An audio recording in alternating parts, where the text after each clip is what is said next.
In the vast canon of UFO mythology, few archetypes resonate as powerfully as the traumatized witness. The person who looked into the abyss months or years before the world was ready to admit the abyss exists.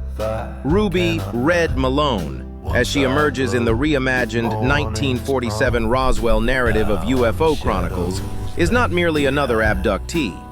She is the archetype refined to its most devastating essence. Beautiful, self-destructive, and tragically prescient. 6 months before Kenzie Brazel's shotgun and a lightning bolt rewrote history, Ruby was taken. January 1947. A quiet night on a back road outside Corona. No storm for drama, no witnesses for credibility. Just cold light, long fingers, and a procedure performed with the detached curiosity a child shows an insect. When she stumbled back to town days later, nose bleeding, eyes unable to focus, the official story was exposure and delirium. The unofficial story, the one that stuck, was that Ruby Malone had finally drunk herself crazy. That is the cruelty at the heart of the wounded oracle trope done right. Society punishes the messenger twice. First, the entities violate her mind and body, then her own community finishes the job by erasing her. The town needs Ruby to be the drunk, the liar, the girl whose family maybe, probably, set the Brazel fire back in '42. Because if Ruby is telling the truth, then every comfortable lie the town has told itself since 1945 collapses.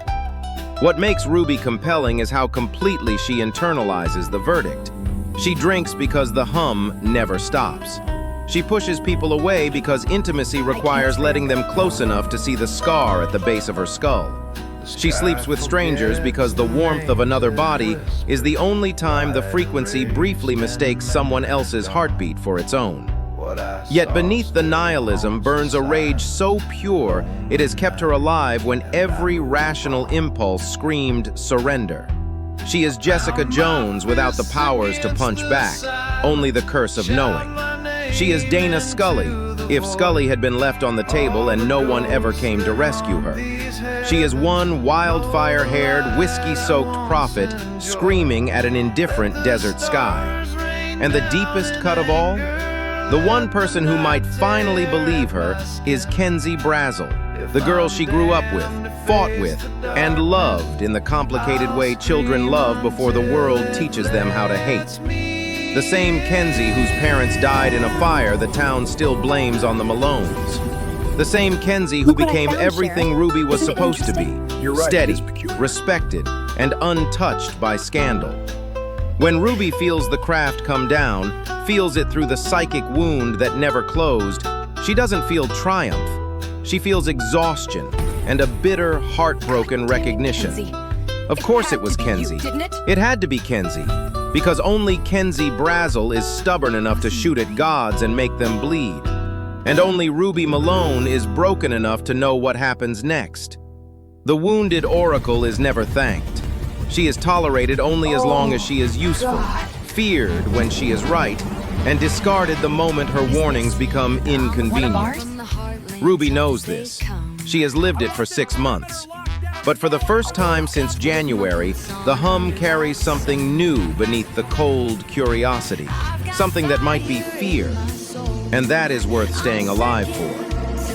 What do you think separates the compelling, traumatized witness from the cliché? Is it the specificity of the damage? The refusal to be healed too neatly?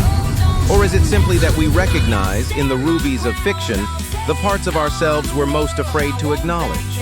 Let me know in the comments. The desert is listening. Let's do the fight. I'll show you how it's done. I'm a rockin' American girl with a gun. Roswell sky.